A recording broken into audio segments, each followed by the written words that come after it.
Shalom Bapak Ibu Saudaraku yang dikasihi Tuhan. Bertemu kembali di Renungan Sapaan Iman GKJ Marguyudan pagi ini. Doa serta harapan saya, Bapak Ibu Saudara dalam keadaan yang baik, sehat, penuh dengan sukacita.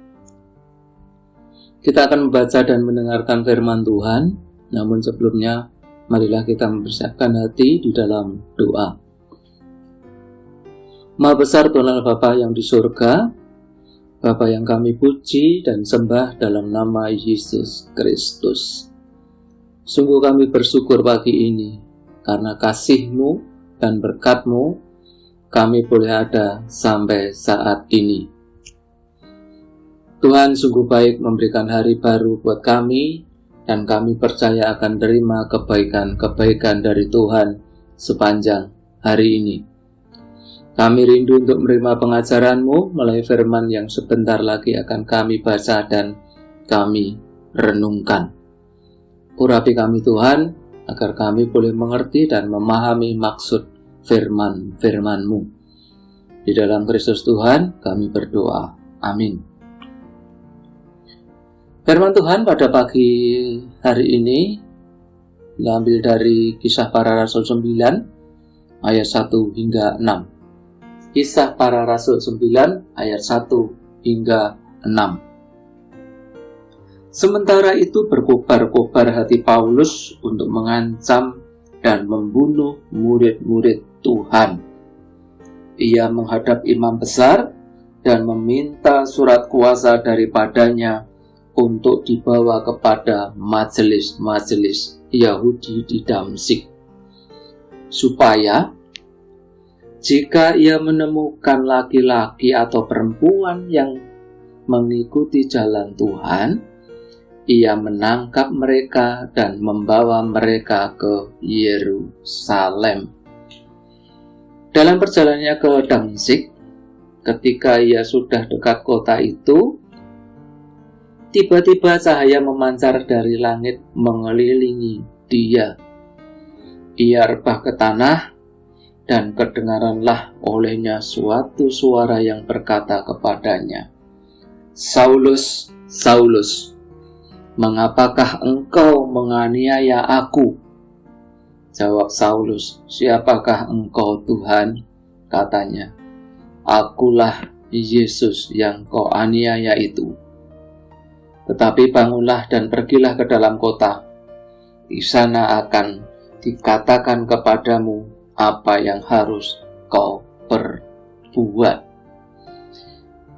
Demikian Bapak Ibu Saudara yang terkasih, firman Tuhan pada pagi ini.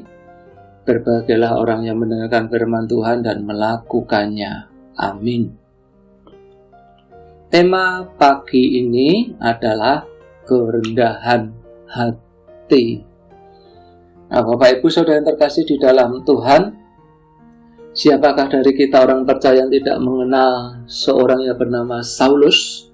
Ya, ialah seorang yang pada masa mudanya ia hidup sebagai orang Farisi dari golongan garis keras, yang pandai dalam bidang agama dan aturan-aturan adat Yahudi dan sangat taat kepada hukum Taurat.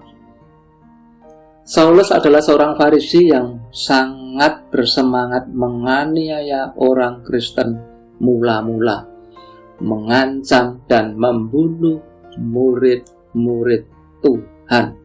Sampai kemudian dalam perjalanannya ke Damsyik, bertemulah Saulus dengan Tuhan Yesus yang berwujud dengan suara dan cahaya yang terang. Nah, perjumpaan dengan Tuhan Yesus inilah yang kemudian merubah watak, sifat, karakter Saulus dari seorang yang kejam menjadi seorang yang penuh kasih. Bapak Ibu Saudara terkasih di dalam Tuhan, namun dalam perjalanan kekristenan Paulus juga tidaklah mudah. Ia pun mengalami tantangan, kesulitan-kesulitan karena yang dihadapi adalah orang-orang atau kelompok yang dulu adalah menjadi komunitas Paulus yang menentang ajaran Kristus. Sehingga Paulus pun menghadapi pilihan sulit dalam hidupnya, yaitu antara hidup dan mati.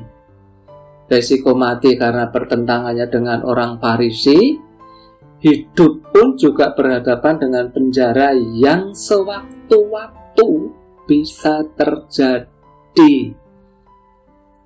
Walaupun penjara dan hukuman mati ada di depan mata Paulus, namun Paulus tetap melakukan pekerjaan besarnya, yaitu hadir untuk menolong dan memberikan teladan tentang ketekunan dalam memberitakan Injil dan mengedepankan kehendak Allah.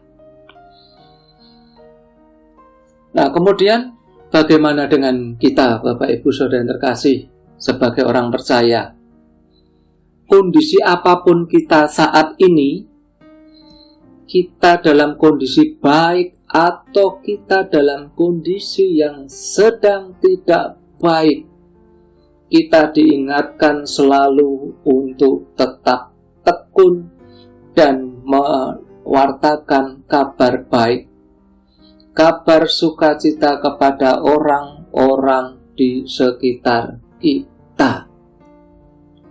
Dan dengan teladan Paulus, kita bisa bertumbuh dan semakin memiliki kerendahan hati.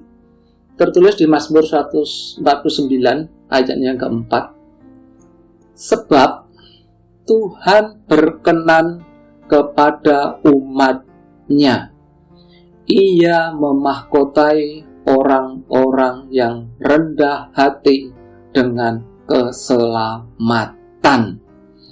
Nah, ketika kita memiliki kerendahan hati, maka buah roh pun akan semakin bertumbuh pula di dalam hidup kita. Ketika kita setiap hari mengalami perjumpaan dengan Tuhan, yang mana Allah adalah kasih, maka kasih Tuhan akan selalu mengisi dan memenuhi hati kita. Tetaplah teguh di dalam iman dan setia kepadanya. Tuhan memberkati.